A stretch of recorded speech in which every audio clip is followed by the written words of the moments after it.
ఆరాధన కొరకై పరిశుద్ధ గ్రంథం నుండి ఒక లేఖన భాగం చదువుకుందామండి.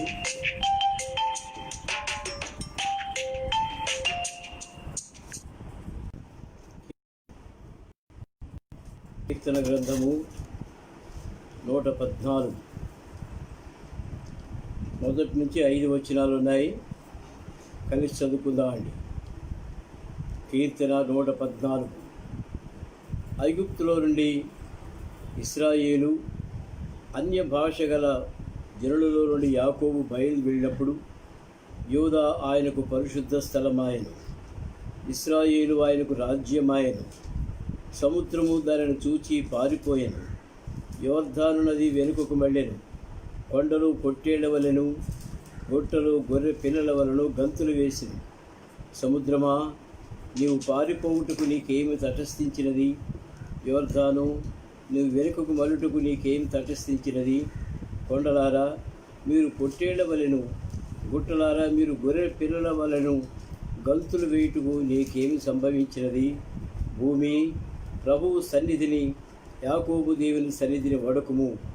ఆయన బండను నీటి మడుగుగాను, చెకుముకి రాతి బండను నీటి ఊటలుగాను చేయువాడు. చిన్న ప్రార్థన చేసుకుందామండి. ప్రేమ కలిగిన మా తండ్రి, పరిశుద్ధుడైన మా దేవా, మరి ఒకసారి మీ పాదాలకు స్తుతులు స్తోత్రాలు చూపిస్తున్నాను. ఆరాధన కొరకు మీ వర్తమానం ద్వారా మాతో మాట్లాడమని వేడుకుంటున్నాను. మా ప్రభా, పరిశుద్ధమైన మీ లేఖన భాగములు పరిశీలించి వాటిని జ్ఞాపకం చేసుకున్నట్టుకు, ఆరాధించుటకు, మా హృదయంలో భద్రపరచుకున్నట్టుకు సహాయపడమని వేడుకుంటున్నాం. మా దేవా, మీరే మమ్మల్ని కనికరించి దయతో సహాయపడమని వేడుకుంటున్నాం. నన్ను కూడా మీ సిలువ తాటును మరుగుపరచండి. మీ స్వరం వినుటకు మాకు సహాయం చేయండి. మమ్మల్ని మీ స్వాధీనపరుచుకుంటూ యేసు ప్రభు నామంలో స్తుతించి ప్రార్థించి వేడుకుంటున్నాం తండ్రి, ఆమేన్. కీర్తన 114.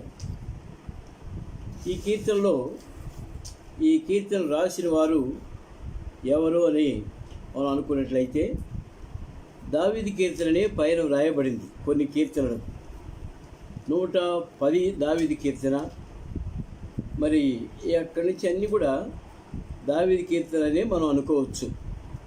114 దావీదు కీర్తన చాలా ప్రాముఖ్యమైనదిగా మనం గమనిస్తున్నాం. ఈ కీర్తన ధ్యానించేటప్పుడు మన పితరులైన ఇశ్రాయేలీయులు ఏ విధంగా ఐగుప్తు దేశం నుంచి బయటకు వచ్చారో, ఏ విధంగా వాళ్ళ ప్రభువు నడిపించినాడో, వారి జీవితాలు, వారి సాక్ష్యాలు ఉపయోగకరంగా ఉంటున్నాయో అవి మనం ధ్యానించాలని నేను కోరుతున్నాను. గమనించండి. కీర్తన 114 మొదటి నుంచి 8 వచనాలు. ఇక్కడ ఐగుప్తులో నుండి ఇశ్రాయేలు అన్య భాషల గల జనులలో నుండి యాకోబు బయలు వెళ్ళినప్పుడు యూదా ఆయనకు పరిశుద్ధ స్థలమాయెను. ఐగుప్తులో ఇశ్రాయేలీలు బానిసత్వంలో 430 సంవత్సరాలు మగ్గిపోయారు. వాళ్ళు వెట్టి చాకిరీ చేశారు, బరువులు మోశారు, ఎన్నో శ్రమలు అనుభవించారు. మరి భారమైన ప్రతి పని కూడా ఇశ్రాయేలు చేతినే చేయించుకున్నారు ఐగుప్తు దేశ ప్రజలు. కనుక ఆ బానిసత్వం భరించలేక, ఆ అవమానం సహించలేక దేవునికి మొరపెట్టుకున్నారు. మేమైతే జీవము గల దేవుని ప్రజలము, ఐగుప్తు దేశంలో బానిసత్వం గుండా ఉండవలసిన పరిస్థితి మాకు ఎందుకు వచ్చింది అని వాళ్ళు పరీక్షించుకున్నారు. వాళ్ళ యొక్క అవిధేయత వల్ల, వాళ్ళ విగ్రహారాధన వల్ల దేవుడు మరి జీవము గల దేవుని ప్రజలను బానిసత్వానికి గురి చేశాడు. 130 సంవత్సరాలు ఆ విధంగా గడిపిన తర్వాత వాళ్ళని దేవుడే వాళ్ళ మూలుగులు విని ఒక ప్రవక్తను వాళ్ళ కొరకై ఏర్పాటు చేసి మోషే ద్వారా ప్రజలందరినీ బయటికి నడిపించేదానికి దేవుడు ఇష్టపడ్డాడు. ఒక మాట గమనించండి. వాళ్ళ బానిసత్వం ఏ విధంగా ఉందో మనం గమనిస్తాం. కీర్తన 81 5-6 వచ్చిన ఆయన ఐగుప్తు దేశ సంచారం చేసినప్పుడు యోసేపు సంతతికి సాక్ష్యముగా దానిని నియమించెను. అప్పుడే అక్కడ నేనెరుగని భాష వింటిని. వారి భుజము నుండి నేను బరువును దింపగా వారి చేతులు మోత గంపలను ఎత్తకుండా విడుదల పొందెను. ఆపత్కాలమునందు నీవు మొరపెట్టగా నేను నిన్ను విడిపించి తిని, ఉరుము దాగు చోటులో నుండి ఇచ్చి తిని, నిన్ను శోధించిని. గమనించండి, అక్కడ 6వ వచనంలో వారి భుజముల నుండి నేను బరువును దింపగా, వాళ్ళ భుజాల మీద ఏమున్నాయండి? బరువులు ఉన్నాయి, మోతగంపలు ఉన్నాయి. నెత్తి మీద అయితే మోతగంపలు ఉంటున్నాయి. దేనికి? ఇటుకలు చేసేదానికి వాళ్ళు అచ్చులు తీసుకొచ్చి, మరి గడ్డి లేకపోయినప్పటికీ మట్టితో ఇటుకలు చేసి వాటిని మోతగంపల మీద మోసుకుంటూ వచ్చి ఆవములో పెట్టి ఐగుప్తు అధికారులు ఇశ్రాయేలు ప్రజల మీద అంత పెద్ద భారం మోపారు. ఇంకో మాట చూద్దామండి. 7వ వచనంలో ఆపత్కాలమునందు నీవు మొరపెట్టగా నేను నిన్ను విడిపించి తిని, ఉరుము దాగు చోటులో నుండి నీకు ఉత్తరమిచ్చి తిని. ఆపత్కాలం వచ్చింది, ప్రజలు మొరపెట్టుకున్నారు. ఎంతగా మొరపెట్టుకున్నారంటే వారి భారములు ఎంత మరి బరువుగా ఉన్నాయో అవన్నీ కూడా వాళ్ళు సహించలేక, ప్రభా, ఒకప్పుడు యోసేపు బ్రతికున్నప్పుడు మా జీవితాలు ఎంతో బాగున్నాయి, అంతకుముందు మేము ఎంతో శ్రేష్టమైనటువంటి ప్రదేశాల్లో శ్రేష్టమైన ఆహారం భుజిస్తూ వచ్చాం. అయితే ఇప్పుడైతే మేము మరి ఈ బానిసత్వం భరించలేకుండా ఉంటున్నామని ఆపత్కాలమందు వాళ్ళు మొరపెట్టారు. అప్పుడు ఏం చేశాడు ప్రభు? ఉరుము దాగు చోటులో నుండి నీకు ఉత్తరమిచ్చి తిని, ఉరుము దాగు చోటులో నుండి నీకు ఉత్తరమిచ్చాను అంటున్నాడు. మెరీబా జలముల యొద్ద నిన్ను శోధించి తిని అంటున్నాడు. కనుక ప్రియమైన వల్ల దేవుడైన యెహోవా సర్వ సృష్టికి ఆధారమైన దేవుడు, మరి వర్షములు ఆధారమైన దేవుడు, మబ్బులు మేఘములు పుట్టించే దేవుడు. ఉరుము దాగు చోట్లో నుండి ప్రభు తన ప్రజలకు ఉత్తరం ఇచ్చి వాళ్ళని ఆదుకున్నాడు. ఇంకో మాట చూద్దామండి. నిర్గమకాండము 6వ అధ్యాయము. నిర్గమకాండము 6వ అధ్యాయము. నిర్గమకాండము 6వ అధ్యాయము 6వ వచనం నుంచి చదువుకుందామండి. నిర్గమకాండము 6వ అధ్యాయం 6వ వచనం నుంచి.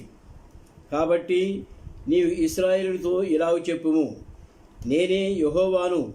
నేను ఐగుప్తీయులు మోయించు బరువుల క్రింద నుండి మిమ్మల్ని వెలుపలికి రప్పించి వారి బానిసత్వం నుంచి మిమ్మల్ని విడిపించి నా బాహువు చాపి గొప్ప తీర్పులు తీర్చి మిమ్మల్ని విడిపించి తిని, మిమ్మల్ని నాకు ప్రజలుగా చేర్చుకొని మీకు దేవుడినై ఇందును.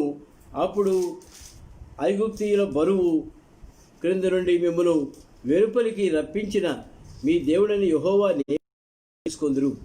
గమనించండి, మీరు ఐగుప్తు దేశంలో ఎటువంటి పరిస్థితిలో ఉన్నారో జ్ఞాపకం చేసుకోండి అంటున్నాడు.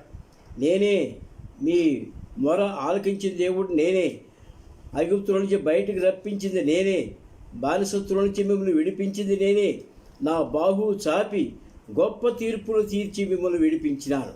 గొప్ప తీర్పులు అంటే 10 రకాలైనటువంటి తీర్పులు తీర్చాడు దేవుడు. ఐగుప్తు రాజు ఫరో ఎదుట మోషే నిలబెట్టి 10 రకాలైన తీర్పులు తీర్చి గొప్ప గొప్ప తెగుళ్ళు రప్పించి ఆ తీర్పులో ఐగుప్తు దేశపు రాజు ఫరో మరి దేవునికి భయపడిన వాడుగా ప్రజలను పంపించినాడు.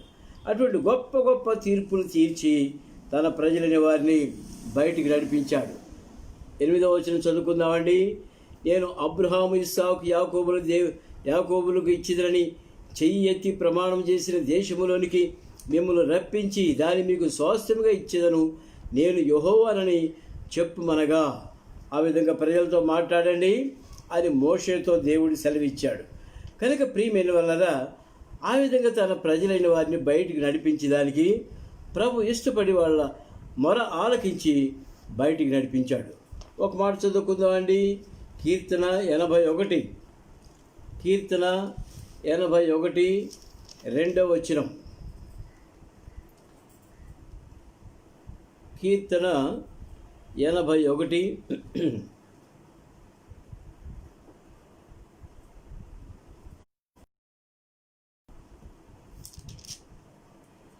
కీర్తన 81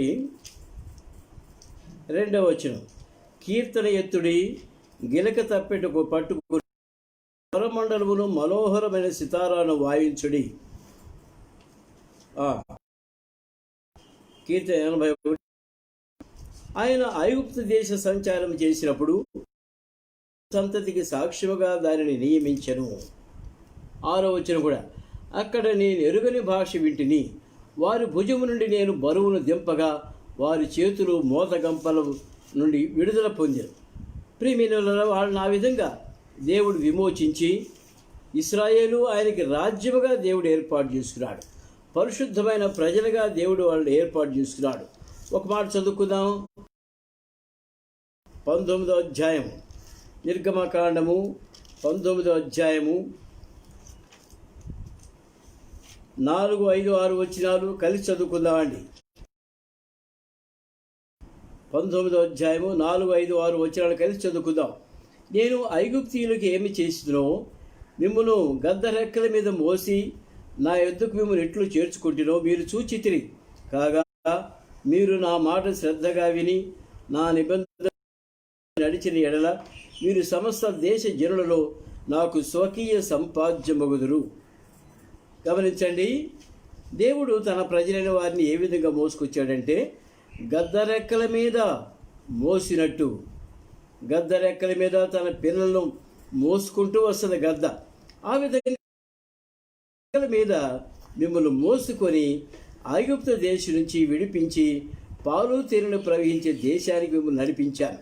నేను ఏ విధంగా నడిపించానో మీరు చూచారు అంటున్నాడు. నేను ఏ విధంగా చేర్చుకుంటునో మీరు చూచినారు అని అంటున్నాడు. ప్రభు మాట్లాడుతున్నాడు. 5వ వచనం గమనించండి. కాగా మీరు నా మాట నా నిబంధన అనుసరించి నడిచిన ఎడల మీరు సమస్త దేశ జనులలో నాకు స్వకీయ సంపాద్యమగుదురు. సమస్త దేశ జనులలో నాకు స్వకీయ సంపాద్యమగుదురు అని అంటున్నాడు. ఎవరి నిమిత్తం చెప్పబడినటువంటి మాట ఇది? తన ప్రజలైన ఇశ్రాయేలు గురించి చెప్పబడినటువంటి మాట. ఈ దినాల్లో కూడా ప్రేమైన వలన ఆయన మాట మనం శ్రద్ధగా విన్నట్లయితే, ఆయన నిబంధనను మనం అనుసరించి నడుచుకున్నట్లయితే సమస్త దేశ జనులలో ఆయనకు మనం కూడా స్వకీయ సంపాద్యమైన జన్మగా ఉంటామని ప్రభు వాగ్దానం చేస్తున్నాడు. ఇంకో మాట చూడండి, 6వ వచనం. సమస్త భూమియో నాదే కదా, మీరు నాకు యాజక రూపకమైన రాజ్యముగాను పరిశుద్ధమైన జనముగాను ఉందరని చెప్పుము. ఏంటి మాట గ్రహించినారా మీరు? సమస్త భూమియో నాదే కదా, యాజక రూపకమైన రాజ్యముగాను. యాజక రూపకమైన రాజ్యం అంటే ఆ రాజ్యములో అందరూ కూడా యాజకులే, అందరూ కూడా దేవునికి పరిచయం చేసేవారిగా ఉంటారని యాజక రూపకమైన రాజ్యముగా ఉంటుంది.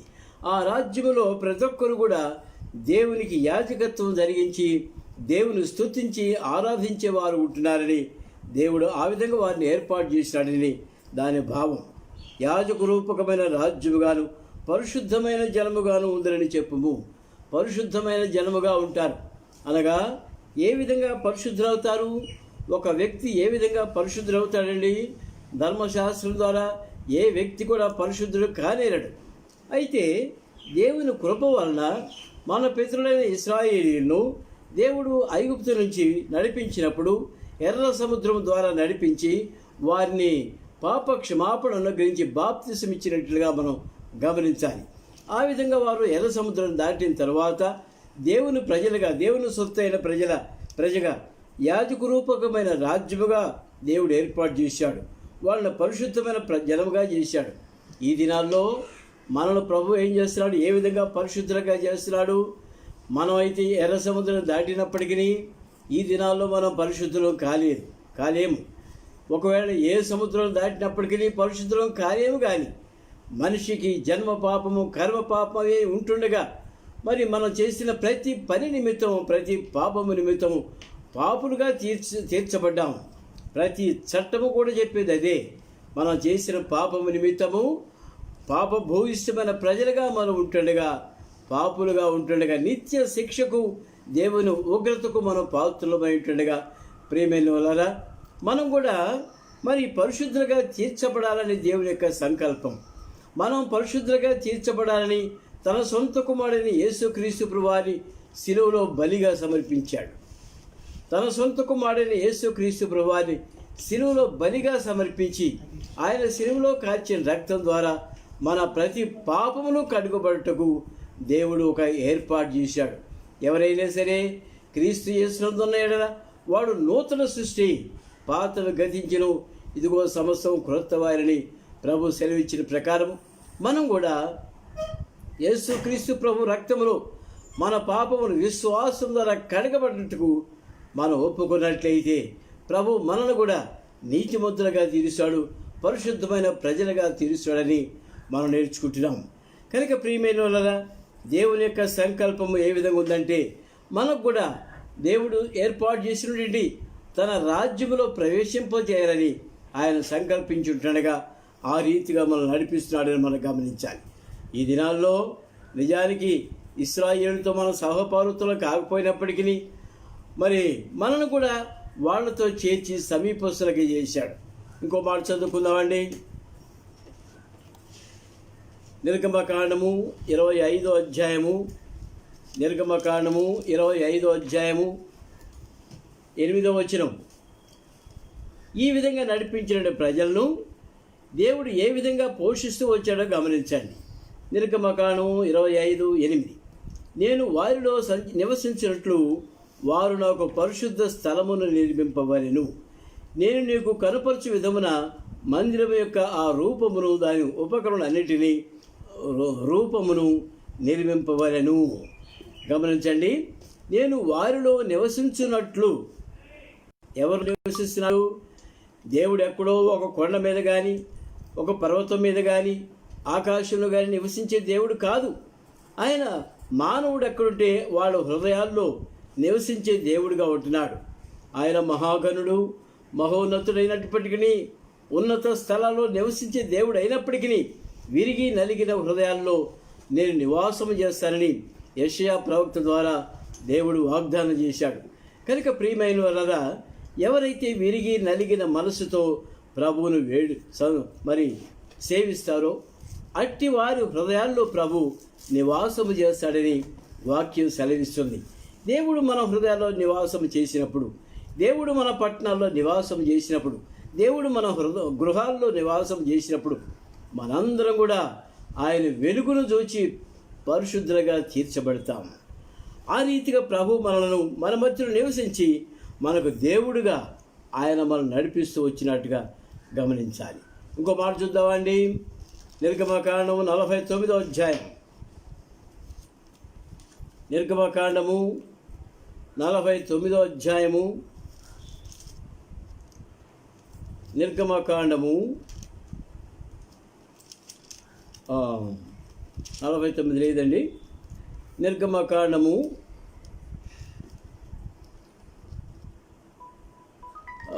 నేను వారి మధ్య మధ్యలో నివసిస్తానని వాగ్దానం చేశాడు. వారి మధ్య సంచరిస్తానని కూడా దేవుడు సెలవిచ్చాడు. దయచేసి గమనించండి. కీర్తన గ్రంథము 49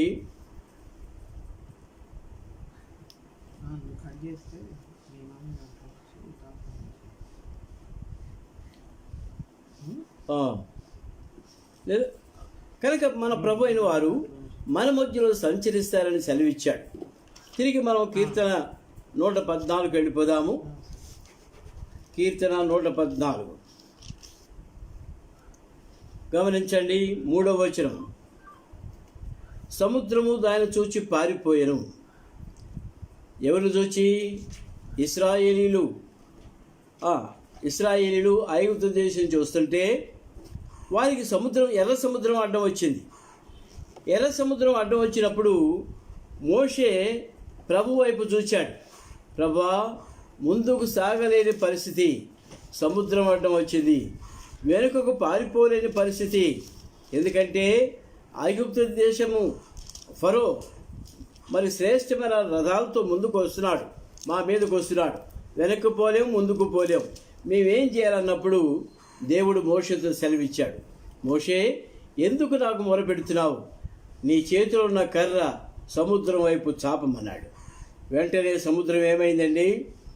గమనించండి, 21వ వచనం, నిర్గమకాండము 14వ అధ్యాయము 21వ వచనం. మోషే సముద్రం వైపు తన చెయ్యి చాపగా యెహోవా ఆ రాత్రి అంతయు బలమైన తూర్పు గాలి చేత సముద్రమును తొలగించి దానిని ఆరిన నేలగా చేసెను. ఎక్కడైనా విన్నామా మనం? ఒక సముద్రాన్ని దేవుడు పాయలుగా చీల్చాడు, గాలిని విసరజేశాడు. ఎంత పెద్ద బలమైన గాలి వస్తే తూర్పు నుంచి వచ్చింది, ఎంత పెద్ద బలమైన గాలి వీస్తే సముద్రం విభజించబడుతుందో గమనించండి. ప్రియమైనోళ్ళరా, సర్వ సృష్టికి ఆధారమైనటువంటి వాడు, సృష్టిలో గాలిని నీటిని నిర్మించినవాడు, సముద్రమును లోయలను కొండలను నిర్మించిన దేవుడు. ప్రతిదీ కూడా, తుఫాను కూడా ఆయనకు లోబడేటట్టుగా ఉంటుంది. కనుక ఆయన బలమైనటువంటి ఆ గాలిని సముద్రం పైన విసరింపజేసి అది ఆరిన నేలగా చేశాడు. ఆరిన నేల అంటే ఒక సముద్రం ఒక చోట విభజించబడింది అంటే, పాయలుగా చీల్చబడింది అంటే, ఆ సముద్రంలో కొండలు ఏమవుతాయి? ఆ సముద్రంలో లోయలు ఏమైనాయి? ప్రియమైన వలన ఆ కొండలు లోయలు సమంగా పూడ్చబడ్డాయి. కొండలు చదును చేయబడ్డాయి, లోయలు పూడ్చబడ్డాయి. 6 లక్షల మంది ప్రజలు నడిచిపోయేదానికి దేవుడు మార్గం సుగమం చేసి వాళ్ళని బయటికి నడిపించాడు. కనుక ఈ విధంగా దేవుని యొక్క ప్రజలను దేవుడు బయటికి తీసుకొచ్చి వాళ్ళను పాలు తేనెలు ప్రవహించే దేశానికి తీసుకుని వెళ్ళాడు. ఇంకో చోట రాయబడింది, జలములు నిన్ను చూచి దిగులు పడెను. జలములు దేవుని యొక్క మహాత్మ్యము చూచి, ఆయన పరాక్రమం చూచి, ఆయన ప్రభావం చూచి జలములు దిగులు పడ్డట్టుగా రాశారు.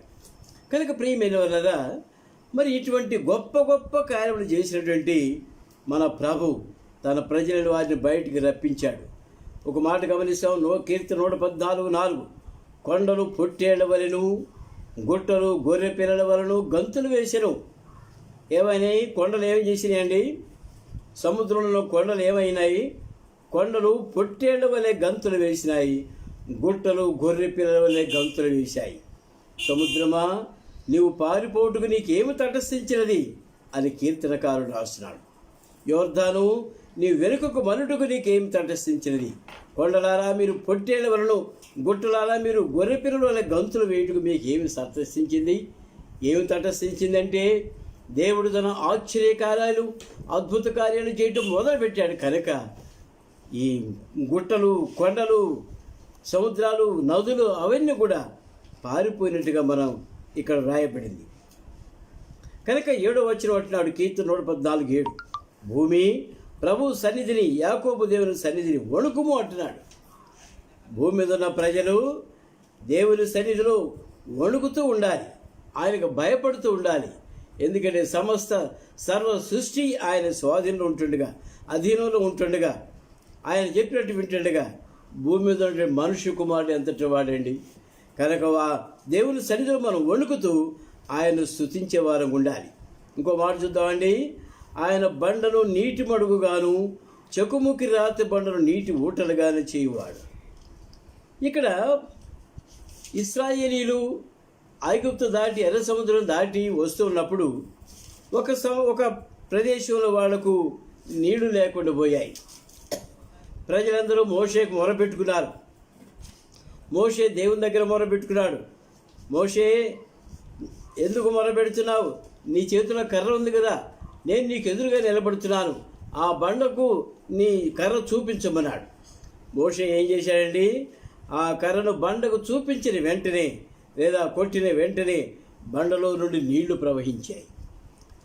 ఆ బండలో నుండి నీళ్లు ప్రవహించిన నీళ్లు ఇశ్రాయేలు ప్రజలు 6 లక్షల మంది తాగేదానికి సరిపోయినాయి. అంతేకాకుండా వాళ్ళ పశువులు, వాళ్ళ పిల్లలు సమృద్ధిగా ఆ నీళ్లు త్రాగేదానికి సరిపోయినాయి. ప్రియమైన వలన ఆ బండ ఎవరంటే మన ప్రభువైన యేసుక్రీస్తు వారే ఆ బండగా ఉంటున్నాడు. 1 కొరింథీ రాసిన పత్రిక 10వ అధ్యాయంలో ఒక మాట చదువుకుందామండి. 1 కొరింథీ 10వ అధ్యాయము, మొదటి కొరింథీ 10వ అధ్యాయము 4-5 వచనాలు కలిసి చదువుకుందామండి. 4-5 వచనాలు. అందరూ ఆత్మ సంబంధమైన ఒకే పానము చేసిరి, ఏలైనగా తమను వెంబడించిన ఆత్మ సంబంధమైన బండలోనిది త్రాగిరి, ఆ బండ క్రీస్తే. తమను వెంబడించిన ఆత్మ సంబంధమైన బండ, ఆ మాట గమనించారండి. ఇశ్రాయేలీయులను వెంబడించినది ఎవరంటే క్రీస్తు ప్రభువారు. ఆయనే బండగా ఉండి వారిని నడిపిస్తూ వచ్చాడు. పగటిలో మేఘస్తంభముగా వారిని నడిపించాడు, రాత్రి యందు అగ్ని స్తంభముగా వాళ్ళకు తోడుగా ఉండి నడిపించాడు. ఆత్మ సంబంధమైన బండలోనే త్రాగుతూ వారిని ప్రభువు నడిపించాడు. కనుక మనం ప్రభువుకి ఎంత నమ్మకంగా ఉండాలంటే, ప్రభు వాళ్ళ పట్ల చేసినటువంటి ఆశ్చర్య కార్యాలన్నీ మనం ధ్యానించినప్పుడు మనము ప్రభువును స్తుతించకుండా ఉండలేం. ఇంకో మాట చూద్దామండి. ప్రభు మనకు ఏ విధంగా సహాయపడుతూ వచ్చాడో, మనం యేసుక్రీస్తు ప్రభు వారిలో మరి బాప్తిసం పొందిన తరువాత, ఆయన సొత్తైన ప్రజలుగా చేయబడిన తరువాత ప్రభు మనకి ఎటువంటి మేలు చేస్తున్నాడో మనం గమనిస్తాం. ఎఫెసీయులకు రాసిన పత్రిక 1వ అధ్యాయం, ఎఫెసీయులకు రాసిన పత్రిక 1వ అధ్యాయము 6వ వచనం కలిసి చదువుకుందామండి. ఎట్లనగా తన ప్రియుని యందు తాను ఉచితముగా మనకు అనుగ్రహించిన తన కృప మహిమకు కీర్తి కలిగినట్లు తన చిత్త ప్రకారమైన దయా సంకల్పం చొప్పున యేసుక్రీస్తు ప్రభు ద్వారా తనకు కుమారులుగా స్వీకరించాడు. యేసుక్రీస్తు ప్రభు ద్వారా మనలను తనకు కుమారులుగా స్వీకరించాడు. ఎప్పుడు స్వీకరించాడండి? జగత్తు పునాది వేయబడక మునిపే ఆయన మనలను ప్రేమ చేత క్రీస్తులో మనల్ని ఏర్పరచుకున్నాడు. దేవుని యొక్క ప్రేమ ఎంత గొప్పది అంటే, ఏ యోగ్యత లేనటువంటి మనకు, అన్యజనులైన మనకు, దూరస్తులైన మనకు, శత్రువులైన మనకు ప్రభు ఎంత సహాయం చేశాడంటే, మనల్ని కూడా దేవుడు జగత్తు పునాది వేయబడక మునిపే ఏర్పాటు చేసుకొని మనం కూడా పరిశుద్ధులుగాను నిర్దోషమైన ప్రజలుగాను చేసేదానికి ప్రభు ఇష్టపడ్డాడు. అందుకోసం యేసుక్రీస్తు ప్రభును శిలువలో బలిగా అర్పించాడు. ఆయన శిలువలో కార్చిన రక్తం ద్వారా మన ప్రతి పాపమును కడిగివేసి పరిశుద్ధులుగా చేసి దేవుని సొత్తైన ప్రజలుగా చేసి నిర్దోషమైన ప్రజలుగా ఆయన ఏర్పాటు చేశాడు. ఇంకా ఏం చేశాడండి? 7వ వచనం, ఎఫెసీ 1:7. దేవుని కృప మహదైశ్వర్యుని బట్టి ఆ ప్రియుని యందు ఆయన రక్తం వల్ల మనకు విమోచనము, అనగా మన అపరాధములకు క్షమాపణ మనకి కలిగి ఉంటుంది. ఆయన కృప మహదైశ్వర్యము అనగా ఆయన నిత్య సువార్తను మనకు ప్రకటించడం ద్వారా మన అపరాధములకు క్షమాపణ కలిగింది. మరి కలిగిన తర్వాత ప్రభు మనల్ని విమోచించబడిన ప్రజలను మనం చేర్చినాడు. కనుక ప్రియమైన వలన ఒకప్పుడు మనం దేవుని ఉగ్రతకు పాత్రలమై ఉంటున్నాము. ఇప్పుడైతే దేవుని ఉగ్రత నుంచి ప్రభువు తప్పించాడు. గమనించండి, రోమీయులకు రాసిన పత్రిక 5వ అధ్యాయం, రోమీయులకు రాసిన పత్రిక 5వ అధ్యాయము 9వ వచనం కలిసి చదువుకుందామండి. రోమా 5:9. కాబట్టి ఆయన రక్తం వలన ఇప్పుడు నీతిమంతులుగా తీర్చబడి మరింత నిత్యముగా ఆయన ద్వారా ఉగ్రత నుంచి రక్షింపబడదుము. ఎట్లా రక్షించబడ్డాము మనము? ఇశ్రాయేలుతో నిజంగా మనకు సహభాగంతో లేకపోయినప్పటికీ వారితో మన సమానమైన ప్రజలుగా చేసి ఏం చేశాడు? ఉగ్రత నుంచి తప్పించాడు. 9వ వచనంలో ఉందండి, కాబట్టి ఆయన రక్తం వల్ల ఇప్పుడు నీతిమంతులుగా తీర్చబడ్డారు. ఆయన రక్తం వల్ల మనం నీతిమంతులుగా తీర్చడమే కాకుండా, ఉగ్రత నుంచి తప్పించడమే కాకుండా, శత్రులమై ఉంటుండగా ఆయన కుమారుడికి మరణం ద్వారా దేవునితో మనం సమాధానపరచగలిగినాడు. ఎట్లా జరిగింది? యేసుక్రీస్తు ప్రభు యొక్క శిలువ కార్యం ద్వారా ప్రభు మనను ఆ విధంగా రక్షించగలిగినాడు. ఇంకో మాట, చివరిగా ఒక మాట చూద్దామండి. హెబ్రీయులకు రాసిన పత్రిక 9వ అధ్యాయం, హెబ్రీయులకు రాసిన పత్రిక. ప్రభు ఎంత అద్భుతంగా ఒక వ్యక్తిని, ఒక పాపిని ఏ విధంగా మార్చగలడో ఇక్కడ వ్రాయబడింది. ఒక వ్యక్తి పాపం చేస్తున్నాడు అంటే అతని మనస్సాక్షి మంచిది కాదు. అయితే పాపం చేయకుండా ఉండాలంటే మనస్సాక్షి శుద్ధీకరించబడాలి. గమనిస్తున్నారండి, ఒక వ్యక్తి తప్పు చేయకుండా ఉండాలంటే మనస్సాక్షి శుద్ధీకరించబడాలి. మనుషుడు మనస్సాక్షిని తృణీకరిస్తున్నాడు, మనస్సాక్షిని ప్రక్కన పెడుతున్నాడు, దేవుని మర్చిపోతున్నాడు, మనస్సాక్షి వ్యతిరేకంగా జీవిస్తున్నాడు. ఇక్కడ గమనించండి, హెబ్రీయులకు రాసిన పత్రిక 9వ అధ్యాయము 14వ వచనం కలిసి చదువుకుందామండి. నిత్యుడగు ఆత్మ ద్వారా తను తాను దేవునికి నిర్దోషినిగా అర్పించుకున్న క్రీస్తు యొక్క రక్తము నిర్జీవ క్రియలను విడిచి జీవము గల దేవుని సేవించుటకు మీ మనస్సాక్షిని ఎంతో ఎక్కువగా శుద్ధి చేయను. మీ మనస్సాక్షిని ఎంతో ఎక్కువగా శుద్ధి చేస్తుంది. ఎవరు శుద్ధి చేసిన ఎవరు? యేసు క్రీస్తు ప్రభు యొక్క రక్తం. మనస్సాక్షిని శుద్ధీకరించే రక్తం, మనస్సాక్షిని పవిత్రపరిచేటువంటి రక్తం, దేవుని బిడ్డగా నడిపించగలిగినది మనస్సాక్షి. కనుక ప్రియమైన ఇటువంటి గొప్ప రక్షణ ప్రభు మనకిచ్చాడు కనుక అందును బట్టి ప్రభువును మనం స్తుతించవలసి వారు ఉంటున్నాం. చివరిగా హెబ్రీయులకు రాసిన పత్రిక 10వ అధ్యాయము 19-20 వచనాలు ఉన్నాయండి, కలిసి చదువుకుందాం.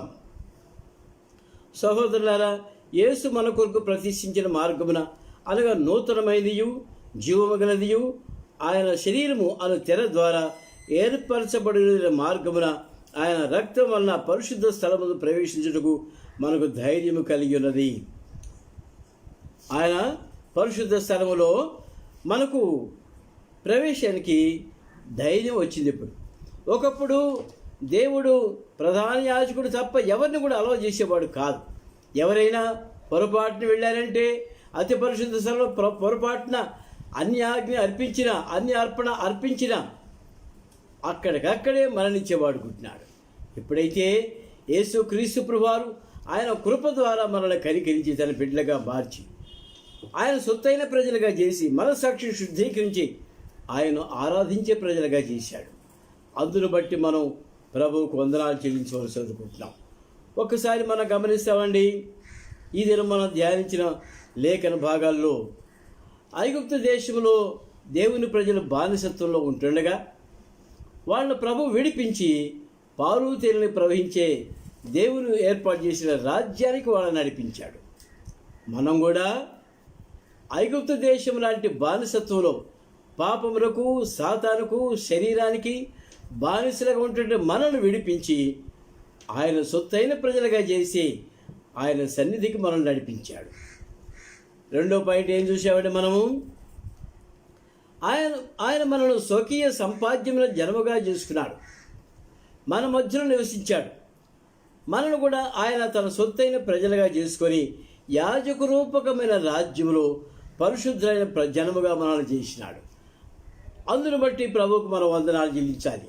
ప్రభువా, ఒకప్పుడు నేను లోకములో సాతానుకు బానిసలుగా జీవించినప్పుడు యేసు ప్రభు రక్తంలో నా పాపమును కడిగి నీ సొత్తైన ప్రజలుగా నన్ను చేశావు. ఒకప్పుడు సాతానుకు తొత్తుగా ఉన్నాను. ఇప్పుడైతే మీ సొత్తైన ప్రజలుగా చేశావు, నీకు వందనాలు చెల్లిస్తున్నానని ఆరాధన చేద్దాం. మూడవదిగా, దేవుడు లేని ప్రజలుగా వాళ్ళు ఉంటున్నారు. మరి ఎర్ర సముద్రం ద్వారా దాటించిన తర్వాత వారి మధ్యలో ప్రభు నివాసం చేశాడు.